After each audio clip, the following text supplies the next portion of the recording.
All right, welcome to Do or Done, the only podcast where you can hear all latest in television and entertainment news with too many else with exactly the same opinions. I'm one of those hosts, David Allen, and another one is... John Berwick, and a third one is... Kyle Bridger. I would say that I am the Demogorgon to John's Mind Flare to Dave is Vecna. I'm gonna he start is the floating. mastermind. I'm gonna pull you guys up, and you're gonna put your head back, and neck will snap, and eyeballs. But that is even the worst of what you put me through dealing with this show, honestly. So that's fine. Yeah. I'm having you guys record on a national holiday, July 4th. That's how we're going to spend our time. If you hear any overtime, if you hear any random noises, 90% chance that they're fireworks. But we'll see how tonight's show goes. We're going to talk about Stranger Things, the big finale, season 4. We got some other things coming up, coming attractions. We got this first segment. And John, I really can't remember what it is. What is it? In and out points.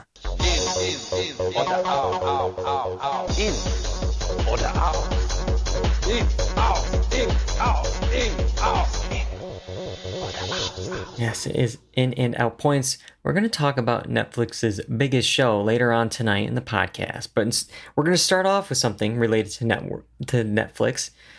Fortunately, a little bit of homework, a little bit of numbers here. We're going to start off with, we're going to talk about Whip Media's 2022 streaming satisfaction report from Variety.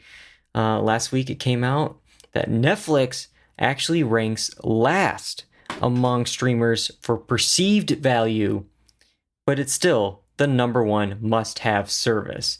I got their graphs and I got their stats here. We'll run through them. And then we'll get our thoughts of, are the people right? The 2,640 participants in this survey. We should start off here first with value satisfaction. So these participants were surveyed, and only the participants who were subscribed to the specific platform at the time of the survey could respond to the question. So it's not like, the perceived value of this, is it worth it? I never even been on the service. I don't, those don't count. It's the people that have these services were able to vote for their specific service. We got the graph here on Twitch.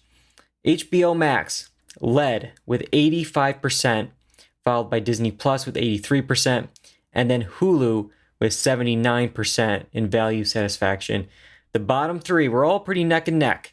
Peacock was 64%, Apple TV Plus was 63%, and as we said, Netflix was 62%. Kyle, your thoughts on this graph here of the value satisfaction that people get from these streaming services? Yeah, I mean, I was thinking about what do they value? Do they not value the price of it?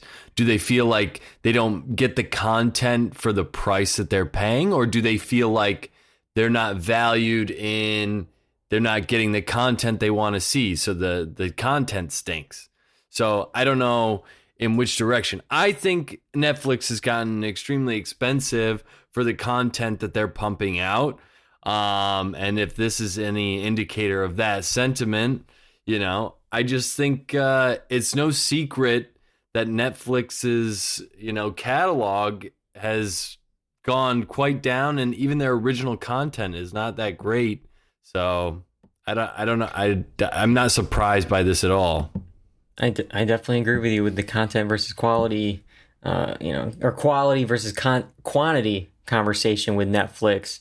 Yeah, I think, if we look at the two ends here, I think HBO Max and Netflix are actually similar pricing right now. I think it's like $15, at least starting for Netflix nowadays. And HBO Max leads the pack. Looking at this list, I agree. HBO Max, at least for me, has what I want. Yeah. Has plenty of content, very different stuff on all spectrums of material, from new blockbuster movies to the HBO quality programming. It is worth that $15 to me a month. John, what do you think of this list here in this graph? Yeah, I think it is pretty representative. I think in my mind what gets tough is and to everybody, the value is going to be what they make of it. I mean, I watch mostly those big AAA shows that come out everywhere. So in my mind, I'm thinking of stuff like The Boys when I think of Amazon, which in my mind pushes Amazon a lot higher up. But someone else may be thinking of, oh, Amazon's back catalog really stinks, so it's kind of farther down for me. So this is really subjective. I, in general, kind of agree with this, but again, from my point of view, I'm kind of just watching what's big and what's making buzz. So it's kind of interesting that what is my reason to like this may not be yours, you know. So it's very interesting as to how they can be ranked when they're not saying what value is. It's kind of an ambiguous thing to each person. Yeah. And I'm sure there is like more specific details with the survey. It's just that when Variety, wrote up their little article, it didn't have all the details of the survey here. But you look at it, it's like HBO Max, Disney Plus, and Hulu are like this own little tier, 85 to 79%. And then all the other ones are in like this 69, 62 range. And so it's like, yeah, those three are much, higher just overall versus the other ones. The one I'm surprised the most probably about is Paramount Plus. Number 4 on the list here after Hulu, 69%. Like, well, right I think they have some better content, like some of their better content for that streaming service. Maybe it's just the stuff I watch. I right now have it because of the Survivor catalog, but like other than that, I don't use it for. Don't they have Showtime? Or is that separate? That's where it gets like gray, where it's like you can add Showtime for an additional fee, and then you can access it through the Paramount Plus interface. Okay. So it's it's there, but it's not really a part of when you buy the base of Paramount Plus. They got their Star Trek shows, they got their The Offer, the Godfather thing, the Halo, but like, didn't we say that they had like some of the lowest subscriber base or something at one point? It could be. I don't know I can't remember the exact numbers. I mean, we know I think Peacock is low. Apple TV Plus, I would have Apple TV Plus higher, even though maybe it doesn't have the quantity of some of the other services. I think they hit more, triples and maybe sometimes home runs than some of the other services. Whether it's with like Severance, and stuff like that. But yeah. And their interface is easy to use, all that stuff, 4K, it looks great all the time. So I've never had a problem using the app. Because a lot of the problem is the app itself stinks, Yeah. So Amazon, where it's like season by season. Like I want to watch Scrubs. Okay, well, here's Scrubs season 4. Here are medical Scrubs that you can buy in our store. Here's season 2. Here's season 9. It's like put them all together. DVD for season 3. Exactly. It's like, but it's pretty tough. Or my biggest pet peeve is HDCP and all that stuff with Hulu, where it will only show you a 720p stream. That's like a really low bitrate stream. Yeah. And it's really hard to get a nice quality stream on a lot of these different programs without having the actual app on a non-computer device. That's you know what I mean? You need like a Roku stick or something, or a game console to run the app to actually see 4K content. It's crazy. All the copyright protection that they're going through, which just makes the average viewing experience on a computer really suck. And so stuff like that for me pushes Hulu really far down.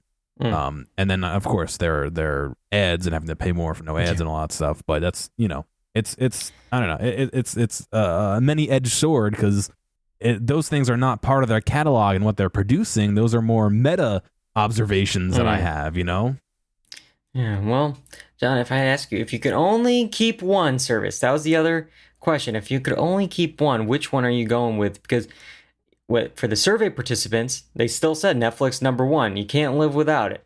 It was 31%. It did drop 10% from the last year. It was last year 41% in this survey. We're at 31 now. HBO Max was number 2 with 19%. It's rising. Its stock. It was 13% last year, and then Hulu dipped down, but it's third with 17%. I'll quickly run through the bottom 3. Apple TV Plus, 2%, and then Discovery Plus and Peacock, 1%. That's actually a caveat, because they were all beaten technically by Other with 4%, and then none with 3%. So, and then it's like what was the joke in Community, and then the winner is South Park, and for the presidential election or whatever it was, Yeah. and that's kind of what it is here. The write-ins won the survey, but John, if you could only pick one, what is it? I think for me it would be HBO. HBO Yeah. Max. They have more consistent big hits, I think, than most other places, and when they hit really good. Yeah, that's mine too. Just right now what I'm watching, obviously outside of all the HBO content, all the movies that come out, week to week, it's like I'm watching stuff in the back catalog. They have Friends, they have West Wing, they have Curb, and I'm kind of just cycling through those at this moment. It's like the catalog is just too good, and I can trust them with quality. So yeah, that's my pick as well, Kyle. I'm going with Discovery, but no, I'm going with HBO Max. No, HBO Max, yeah, because of all the things that you said. Catalog is great. And you know what I was just thinking with HBO Max is probably it's becoming much more popular because you think about the marketing plan for when this thing rolled out, and just with the whole rigmarole with everything that HBO Now and HBO Go and all that went through, that eventually the deals they've made to get the catalog that they have, I think is making them tough to beat. I have been hearing there's rumblings among Hollywood that it's time for possibly another rebrand, especially because Discovery Plus and the new HBO Max Warner Media executive has taken over. Those are going to be folded in to HBO Max. Will it need to be rebranded? So we'll see. We'll see what ends up happening in the next year or two. This is crazy. They're going to blow it for themselves. They're going to blow it. Let's see here. I got another in and out point to talk about. Buckle up for this one. We mentioned Peacock a little bit here. This will probably end up streaming on Peacock in a little bit. Maybe you can dress up at home and watch this fine film. It's Minions: The Rise of Gru.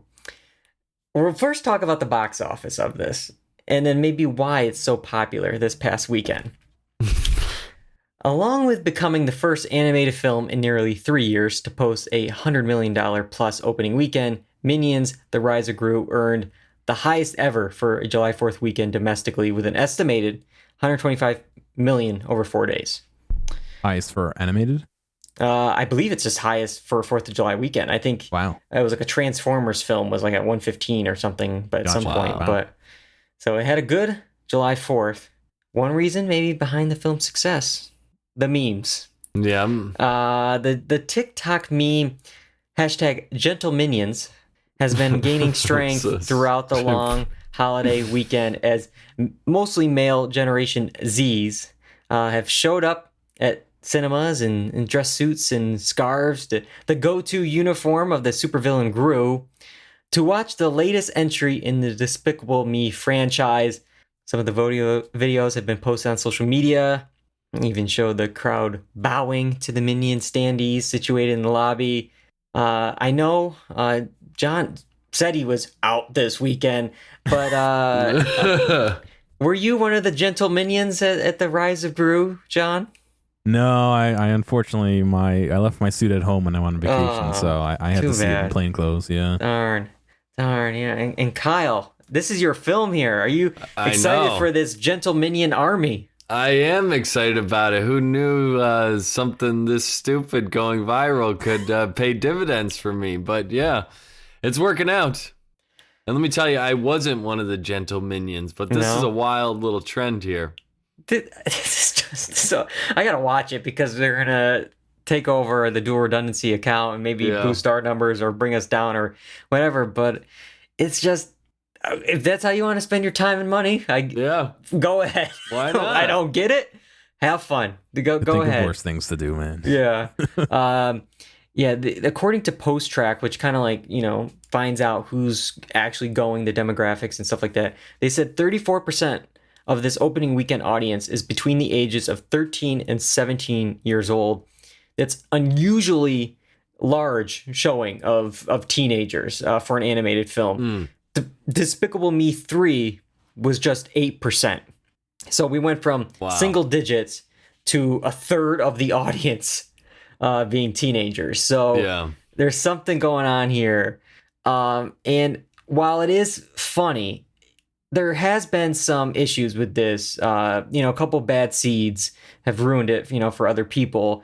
I've been seeing some theaters, especially one in the UK, that are banning young people from wearing suits from the screenings because of the rowdy behavior.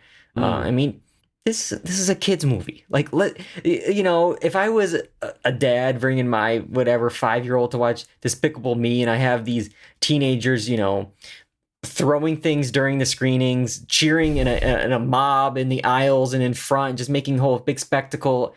Yeah, I'd be pissed too, because those movie tickets are pretty expensive. And, I'm not, and I got a kid here that I'm trying to watch this kids movie with, but I don't know.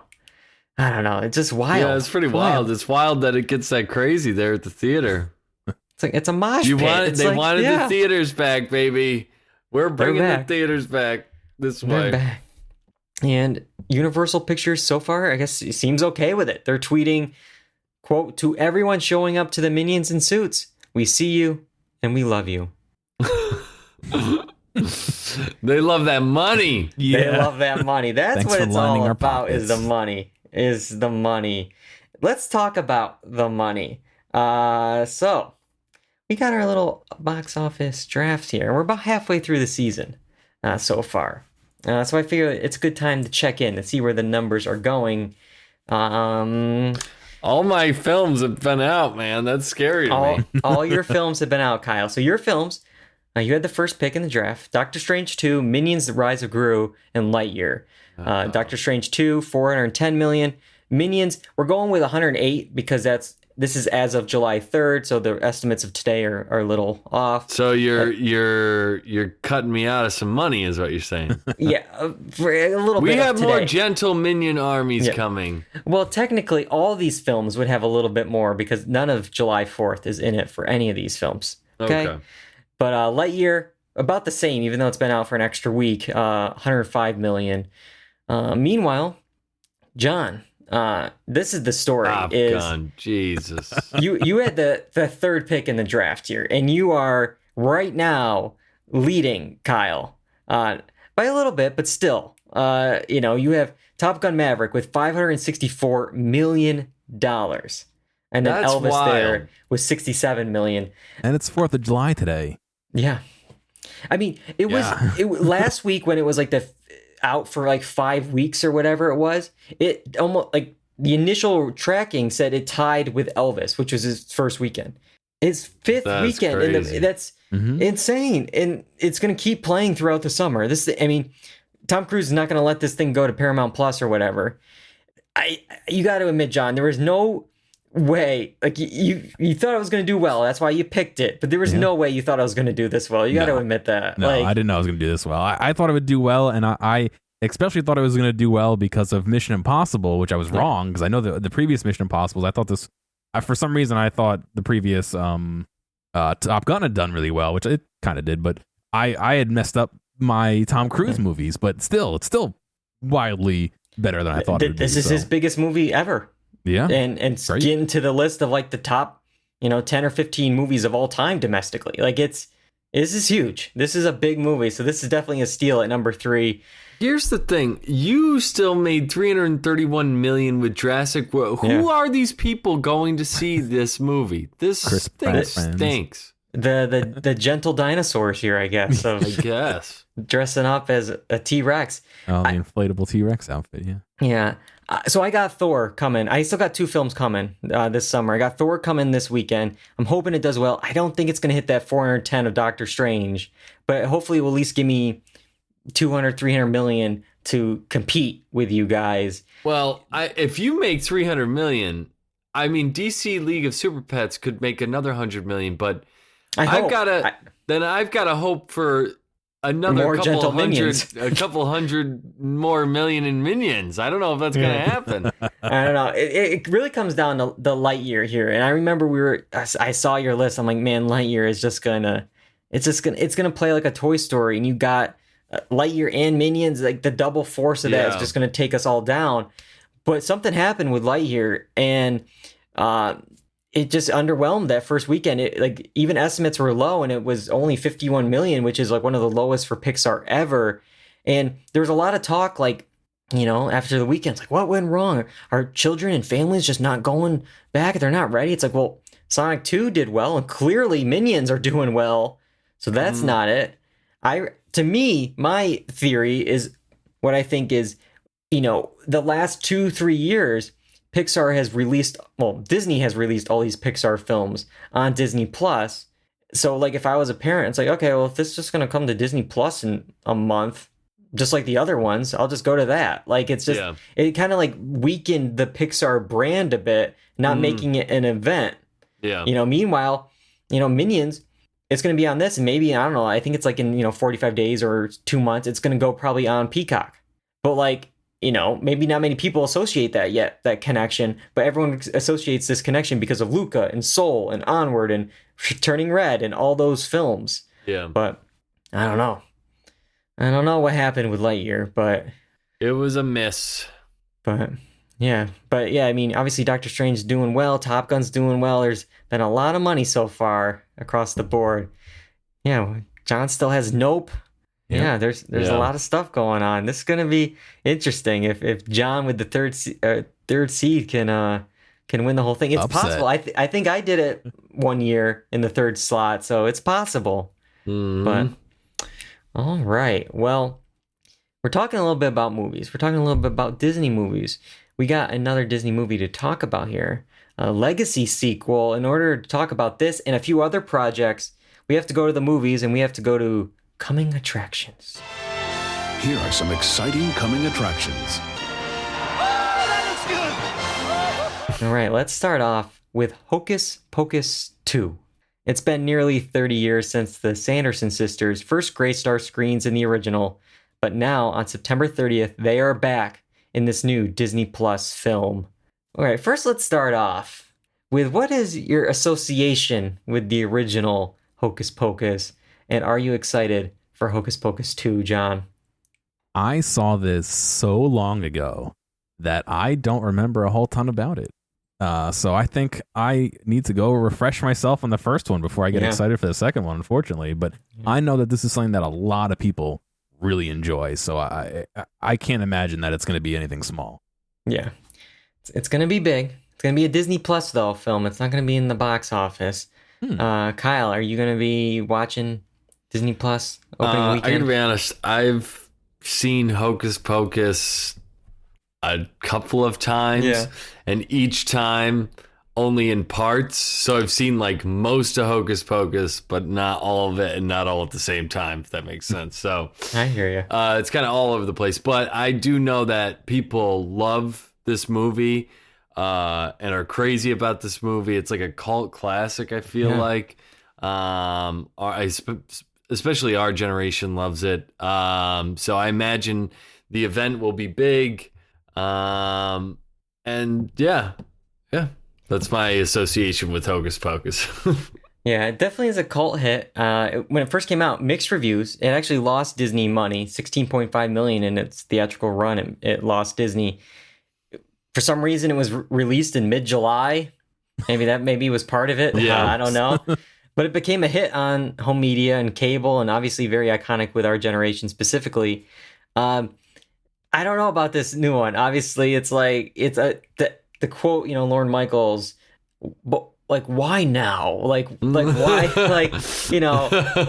30 years. I guess maybe for us to show our potential kids this and get them hooked on this franchise. But when I was like watching it, I was like, there's like words across the screen, some legends, and I'm like, before they even finished, I was like, refuse to die, because it's like, we're just going to keep milking this thing until we can. And then, of course, it comes up, never die. And I'm like, oh, called that. Like, it's just, so it's like, I'm sure it's going to be more of a family, horror film, as like a, more like a scary, PG movie. But I don't know. It was a weird movie, thinking back to it. I think I rewatched it like last year, and it was like, there's a lot of shaming our main protagonist for not being with the ladies, like, just for being a virgin. Like, that was like a plot point in this Disney movie, a constant shade thrown. I feel to like him. that was a big 80s, 90s thing. Yeah.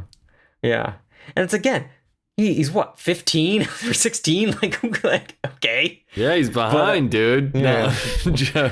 But and then we get Binks the cat in this teaser here, and this will be, I'm sure I'll get the Twitter mentions here. Like, wasn't he freed? Like I think he he was a person stuck in that cat's body, but at the end he's okay. But now is it like a new person in this, or is this just a normal cat? Like what's going?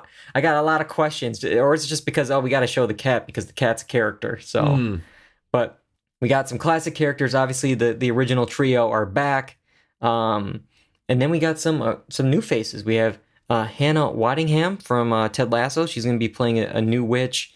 You got Tony Hale. You got Sam Richardson in this as well. So I like some of the new additions here. But yeah, I don't know. Like outside of nostalgia, maybe having it on in the background. This I don't think is going to be for me. But all the power to the people who are very excited for Hocus Pocus 2. I wonder if it not doing well so long ago is why it's not being released in theaters now. Yeah, I don't. Yeah, no. I don't know, because I think it would definitely do better in theaters than the original did. But again, it goes back to like in October. I think it's like Disney is doing this thing now where it's like it's kind of showing what's important for the theaters. It's Doctor Strange and Thor. They are important for the theaters. But everything else, the Santa Claus TV series that they're doing, or Hocus Pocus 2, or their Pixar stuff, it's like, no, that's more Disney Plus, and they're building that up. But yeah, well, here's something I was surprised is going to movie theaters, just because we don't see these kind of films anymore, and that's Ticket to Paradise. It's the return of the rom-com and the return of George Clooney and Julia Roberts in a co-starring role here. October 21st, 2022 is when this is going to drop. Let's start off with Kyle. Kyle, your thoughts on Ticket to Paradise?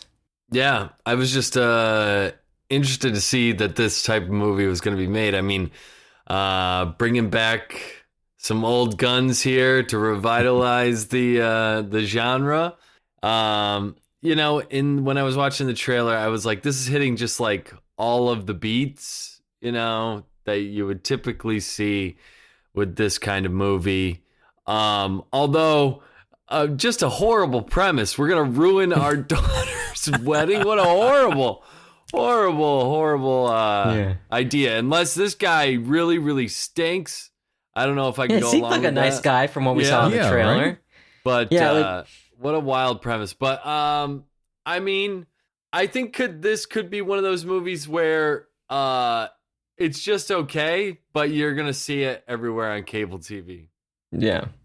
Yeah, like, I didn't explain what the plot is, but, like, if you watch the trailer and spend 2 minutes, you saw the movie. And it's like, even for a rom-com, I was surprised at how much they actually showed in this trailer. Like, you got these exes working together to sabotage their daughter's wedding, yada, yada, yada. And then, we even show that the daughter finds out.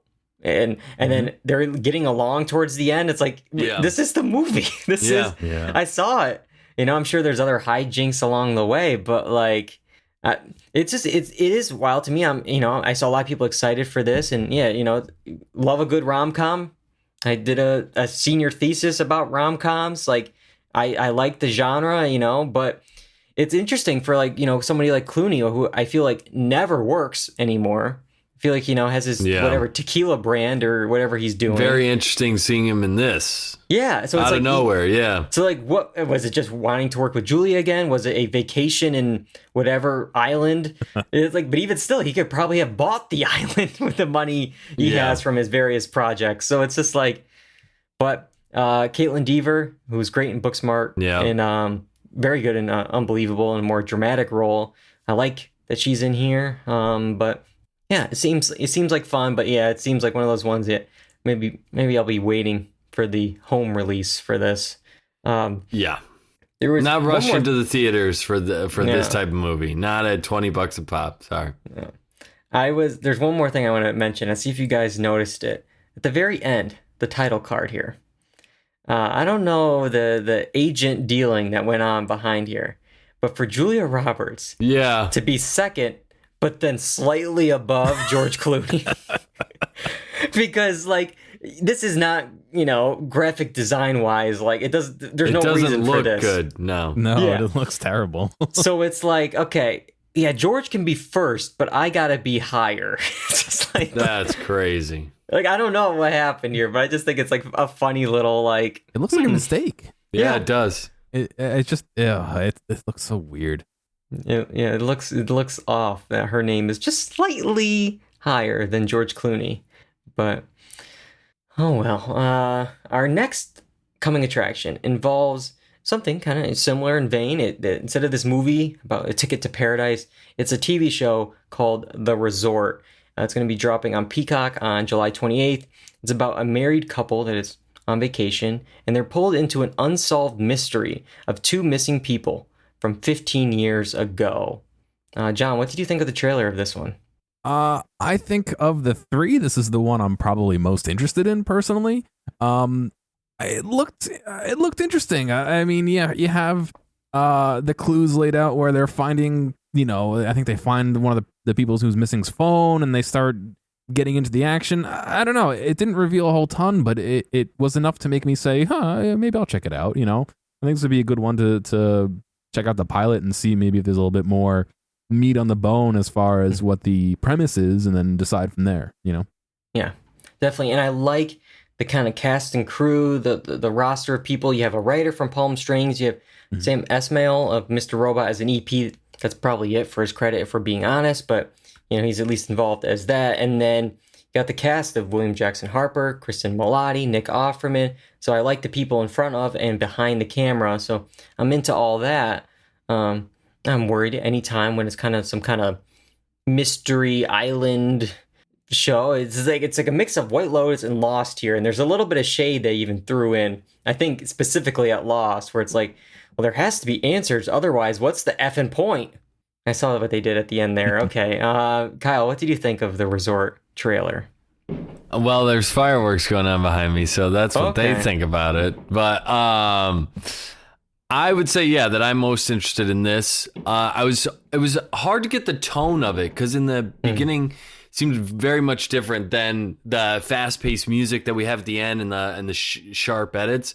But I was getting like White Lotus meets like Kevin Hart, Jumanji type vibes in the beginning, and then it just got like super ramped up. So I'm interested to see where this could go. Like you said, a great cast of characters or actors, I should say. The funny thing about this is the dude with the phone, he always gets cast as like a kid because I think he gets cast as a kid in the Righteous Gemstones. That dude is like 30 years old, man. I mean, he's like maybe older than that. It's ridiculous. Keep doing it until you can anymore, Compliment to him, It's just ridiculous. But yeah, this one looks interesting. The trailer's pretty, has you kind of feeling all over the place. So I'm interested. I'm down. Yeah, it really makes me miss the White Lotus. I was even just thinking about it now and hearing the theme song in my head. Yeah. Man, I love that theme song and the credits there. I don't know when season 2 of that's coming, but it should be coming hopefully soon. But all right, well, that's it for the stuff that hasn't come out yet. We have something that has come out, has finished its 4th season, and that's Stranger Things. In order to talk about it, we have to go back. So send us back. We're back, baby. Gotta get back in time. I should have had you flip all of this upside down, John, the entire screen for the next 20 minutes, but no, don't do it. That'll confuse me. No, all right. Stranger Things, Season 4, the big finale. Let's see, July 1st, the last 2 episodes of this 4th season dropped. We talked about the premiere of the season in episode 386, and it all comes down to this. Can our gang, separated into 3 different groups around the globe, defeat Vecna in the Upside Down and save Hawkins? These are always tough to do when we're talking about multiple episodes and, trying to sum everything up. There's a lot of characters. This finale alone was 2.5 hours. So there's a lot to unpack. We're going to try to get to the main points as we can. I think we'll start with a few of the characters and then we can maybe talk about, broad strokes. But before I get to all that, just give me your quick initial thoughts of season 4 as a whole, John. Tell me, what did you think of the season? Yeah, there was stuff I liked and stuff I didn't like. I think at the end, were tipping slightly towards the I liked it side, but yeah, there were just certain aspects about it that I feel like why are we doing this still after 4 seasons? Why are we doing it again for a 5th season? Like, like some of those things really got to me. But yeah, overall, it still is Stranger Things. It's just maybe not to me that top tier like season 1 as season 1 was. Yeah, for me, I think most of the season I would have had this like high, like maybe probably like if I had to do a quick ranking off of nothing, like 1, 4, 2, 3 for seasons. Yeah. There's parts of the finale that I didn't love. Maybe brought me down a little bit more of this season, which we'll get to. But yeah, it would always been interesting if they would have went with, maybe season 2 like was a whole different group of characters or a different time period, whether it's like the Fargo approach and it's a whole different world of just strange things happening. But no, it's the same group, 5 years running are going to have the same issues come back to them. But yeah. Kyle, initial thoughts first of season 4. Overall, I really enjoyed it. I thought production wise, really, really good. Some great like camera work, production elements were fantastic. But there were some things writing wise that had me rolling my eyes. Yeah. But I was like, should I just go along with it? Because we are dealing with like the kids, and is that how, But yeah, there was just some things with the dialogue and the writing that I didn't love. But overall, very, very, very well done, and I enjoyed watching it. And I would go with your rankings, Dave. No, cool. Yeah, there was a lot of predictability. I think that's another issue I had, where you could feel. The next day this is gonna happen and that's gonna happen, and it was like blocked exactly how there was nothing there that made me go like, oh cool, like they did this instead. That was I think one of the bigger takeaways I had too. Yeah, I definitely have a lot of stuff towards the end of it. My main complaints are with some of the dialogue and with some of the story elements, where it's just like, I don't know, like there's points where it's like, is this show for like children? Because it's like, man, we're really spelling some things out here, like, but. We'll get to that a little bit later on when we talk specifically about the finale. I'm going to go through some of the characters, and I think now is definitely a good spot to say, spoiler alert, we are going to spoil these episodes. So if you haven't seen season 4, pause it, watch it, come back. But we're going to talk about what happened in season 4. I want to start off with 11, because that's kind of our main character in the show here. The season started off with this big like massacre at this where she got her powers and where everything started. But of course it was going to be a fake out. We even, I think, mentioned it probably was some kind of fake out. She didn't do that. It was Vecna who, before he was Vecna, I guess, and it just made it look like it was her. And it was just building up to this battle between the two. But we spent most of the season with 11 in this not so secret lab. Sure, it looks cool to have a door like in the middle of the desert, but can you at least put some bushes around it, or like a tree, like just something to? I don't know. It's an open plain, and there's just this door. I wonder what's in there. That seems important. But she was still able to help from afar in some inception. Yeah, it was like Vecna will take over Max's mind, so 11 can piggyback and enter Max's mind that Vecna controls. I'm glad it was more that than I really was worried at a certain point. It's like where the whole group, Mike and Will and all those people were like, well, how are we gonna get there? We're 2,000 miles away. It's like I was waiting for her to be like, well, I can teleport now. I'm like, don't do that. Like I was waiting for some kind of Deus Ex Machina to like fix it all. Well, but there was a different one which we'll get to. But we'll get to that. But I was hoping they'd stick that freezer in the truck and have like Inception, where she's in while they're driving like crazy, and cool. You know what I mean, and have like her being affected and like that would have been so sick, and they didn't do that. Yeah, like when fighting Vecna, and like maybe like the FBI people were like chasing them in the van, or they found her, and she's getting like swished around in the water. We just fixed the season. We gotta write this show, John. We write the show. It's just Inception. Yeah, pretty much. And then we'll do the beginning at the end and the end at the beginning and make it Tenet as well. Let's combine all the Nolan movies into one. But yeah, so that's going on with 11. I feel like somebody who got maybe just as much screen time this season, maybe even some more of a story arc for her this season was Max. She got so much. She was captured and then escaped and then put into a coma, and she had so much going on with her. We got so much with Billy and the backstory on that, and her and Lucas and everything going on there.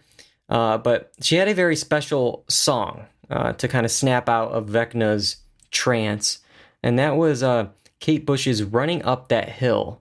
It's featured prominently and has become the singer's first top 10 hit in 37 years later. Wow.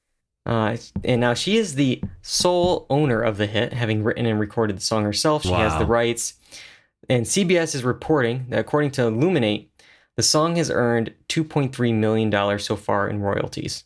So not bad. Playing the long game. Huh?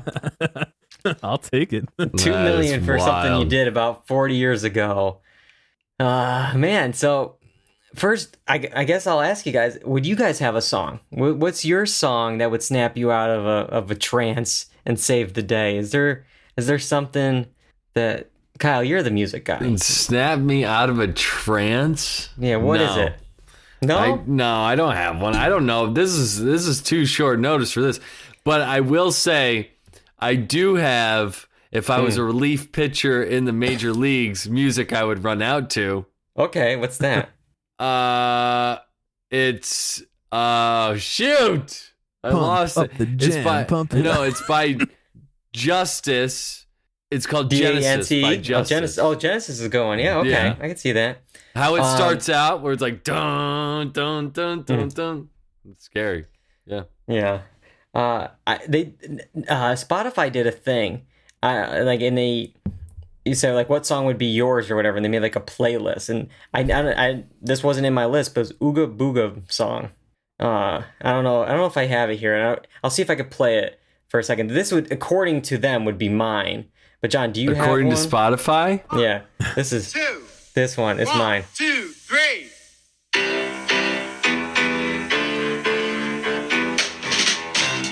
You know this one, right?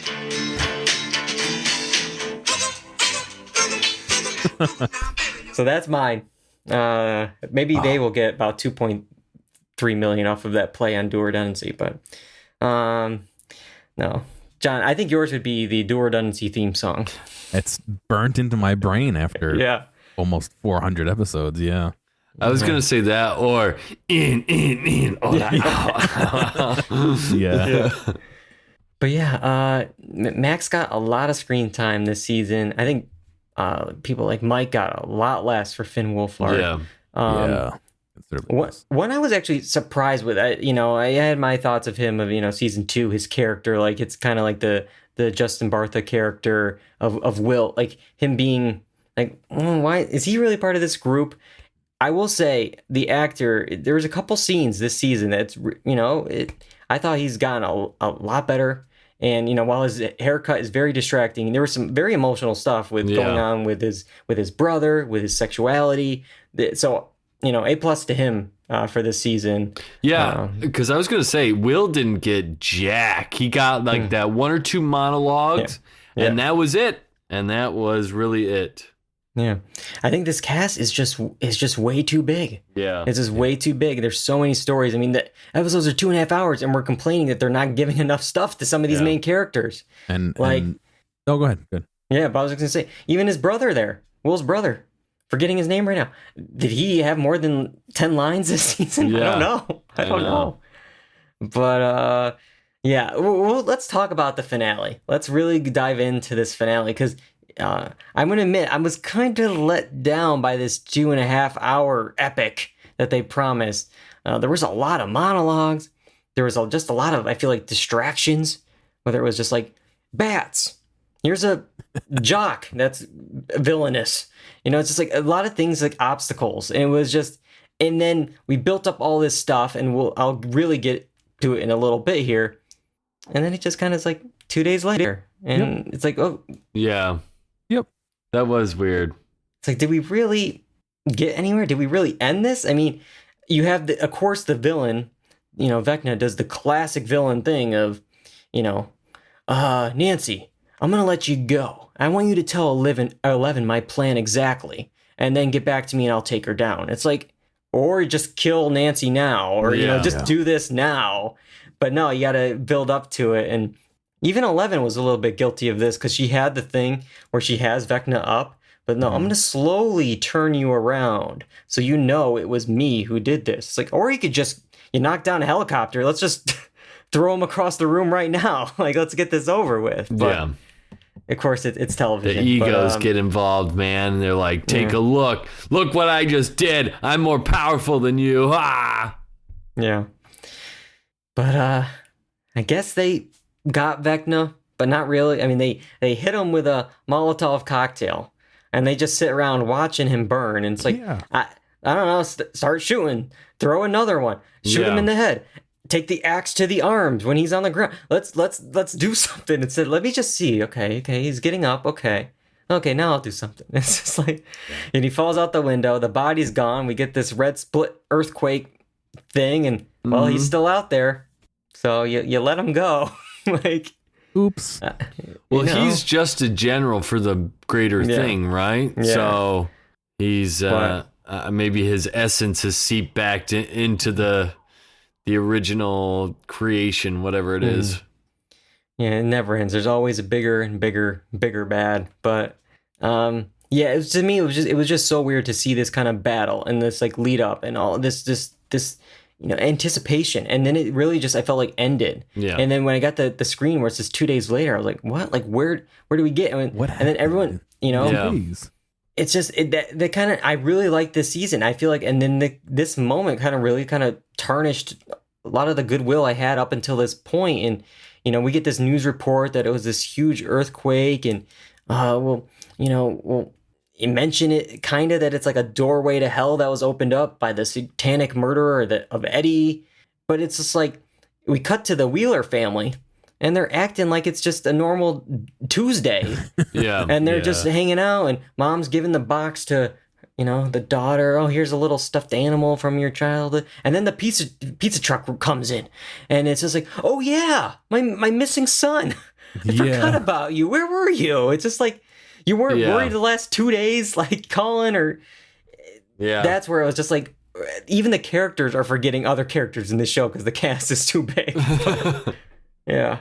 I don't know. What do you guys... I've been hogging all the spotlight of the finale. Any other thoughts of the finale, John? They pulled the same thing last season where they can't commit to killing somebody. Yeah. Why? And like we said before, the Deus Ex Machina... 11 can just bring people back to life and just bzz, you're back alive. Like, let her be dead. Why? Unless there's some pivotal thing she has to serve the next season, get rid of some people. There's too many people. There's no consequence for any action. And then B, you're just learning this now that you can bring people back to back alive. You could have saved the scientist. You could have saved 6 other people, and you didn't. And like, I don't know. It was such a big, like, what do you mean you brought them back to life? It doesn't make sense in any context to me that she can do this. Like, why now, and why even have this as a story plot? I don't think that fit at all for me, and it kind of just felt more like we're gonna do a season 5. Look, is she gonna survive or is she dead? She already died once, and it's like, why? Just kill people when they die.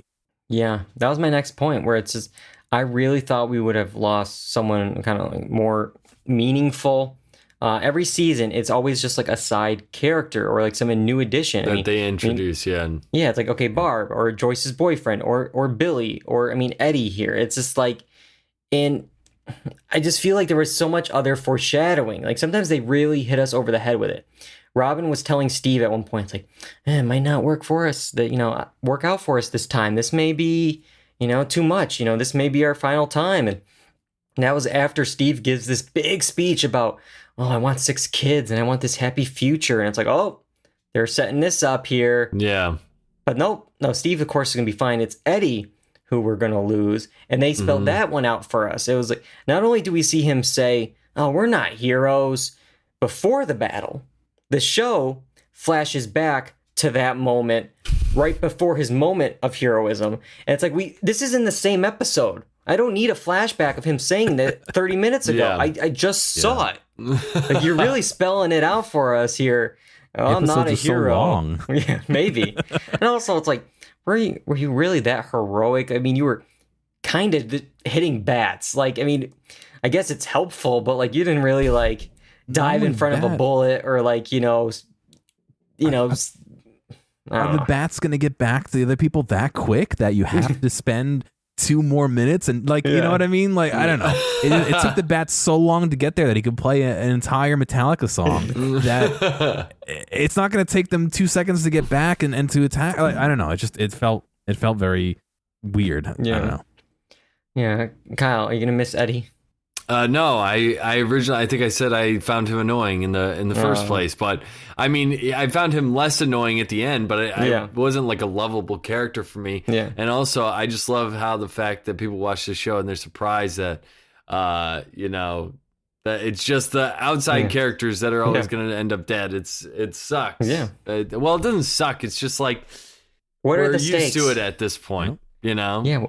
And, speaking of dead people or people that probably should have been dead, this is one of my other complaints of this season. I know we're talking about a lot of complaints first. I'll just say, I like this season. I'm just, like, what more can I say? Oh, that was great. That was great. So I got to say, like, what I didn't like, to nitpick. So hopefully season 5, when they listen to this podcast, they can fix the issues. That's the goal here. But speaking of people here, and the issue I had is with Hopper. The season as a whole, I feel it was really dragged down by this kind of Russian storyline, this side quest. We spent so much time of his, getting him out of prison or just close enough and then escaping and then being recaptured and then going back to prison. And then what was it really for? Yeah. And at one point I was just like, is this just because you got the actors David Harbour and Winona Ryder and you just got to give them something to do? Yeah, I was trying to find, I'm like, so what link are you saying is here? Oh, that the gate is here so that attacking some more of his enemies will draw attention? And it's just like, this has all been for nothing, really. Yeah, it felt like a very last minute, like really tacked on. It's like, oh yeah, it's a hive mind and whatever nonsense that they came up with very last minute to kind of justify this 7, 8, 9 episodes of them in Russia. And then they're doing the final fight. Where did that sword come from? You just get this magic sword that is like kills the Demogorgon? I thought the same thing, and then I thought no one's cleaned up in the arena since they've been there. And remember, they had to choose weaponry, and they chose their swords and stuff.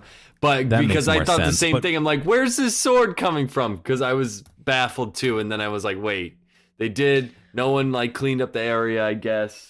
But then nobody else has tried to use the sword against one of these things. Like, why now is the sword all of a sudden just chopping its limbs off? David Harbour's behind it. Oh yeah, yep. Skinny. He had that Hopper. big meal and he got strong. Yeah. Yeah, but even like Murray with the flamethrower at one point, gets most of them, stops, and then there was one more that came in, and it's like, what are we gonna do? Like, I don't know how a flamethrower works, but can you turn that thing back on? Yeah, relight it. Yeah. Yeah, it's just like, again, like everyone's just like, let's just sit and wait and watch what they're gonna do, and then let's attack. It's like, I'm throwing everything I got at this thing and just trying to get it when it's down, but I don't know. Seems like a lot's gonna be in store for season 5. It looks like the Upside Down is in the real world at this point after that kind of 4-quadrant earthquake that broke everything here. So it looks like right now season 5 is the final season. I'm sure there's going to be multiple spin-offs and multiple this and multiple that, but for now, one final season coming. I don't know, 2, 4, 8 years from now. Who knows when the next season will be back, and our gang of 11 and Mike and Lucas and all them are in their 40s. And but I will say one thing I did like was they did really tie the 4 of them together with one and Vecna, and how he was kind of banished that area and has been behind the scenes. I did like that they kind of tied them all together, but it's a little tough going with some of the other decisions that they made story wise. I will say that I do agree. I like how it's like you can tell that they're setting up an end game with this. They're setting up okay, this was behind this and that was because of this. Like, okay, they're tying up some loose ends because for a while it was just like, this happened and let's add in this thing and a mind flare. And it's just like we're adding just to add. And at least now it's like, okay, well, that's because of this. And it's like, okay, now we're getting explanations of things. So Yeah. I did like that. I just want to mention a couple of what I think are awesome scenes, even though whatever their purpose may be. The Metallica, the concert scene, that was cool. That was interesting. And the Vecna scene with 11 when she takes him down was pretty badass too. And then I also love that Paul Reiser is a recurring character in two like very popular shows right at the moment. Yeah, good for him. Good for him. All right. Well, that concludes Stranger Things Season 4. I think it's safe to say we all enjoyed the season. We definitely had some qualms with it, but we all enjoyed the ride. I liked it. Yeah. So, all right. Well, that's it for tonight. We're gonna go back to Mondays in July for the most part, except for next week. That's the one exception in July. Summer's a little bit crazy, but next week we have the Emmy nominations. They're going to drop on Tuesday, so we're going to be back Wednesday night with our annual reactions to the Emmy nominations, and then hopefully back to Mondays. In July we got some things on the docket, like a TV draft game that we're going to do, plus a clip show to prepare you for season 2 of Industry. That's actually coming out in August. Wow. It's been a while on that, so maybe we'll check out that in August. But a lot on the docket. You can find these episodes on YouTube, Apple Podcasts, Spotify, the blog, doordoncy.com. Of course, we are live, I will say Monday nights, but that kind of is all over the place in the summer. But just, we're on Twitch, twitch.tv/doordoncy. To find when exactly we're going live this summer, go to Twitter, go to Instagram @doordoncy so you know the exact times. But next week, Wednesday night for the Emmys. I got to thank both of you guys for joining me tonight again on 4th of July. To talk about Stranger Things. I really appreciate it. For John for directing the show, getting it up on Apple Podcasts and YouTube and all that. Couldn't do it without you guys. Sure. All right. Until next time, I'm David Allen. I'm John Berwick. And I'm Kyle Bridger. And that's all we got for Do or Duncy. Goodbye, everybody.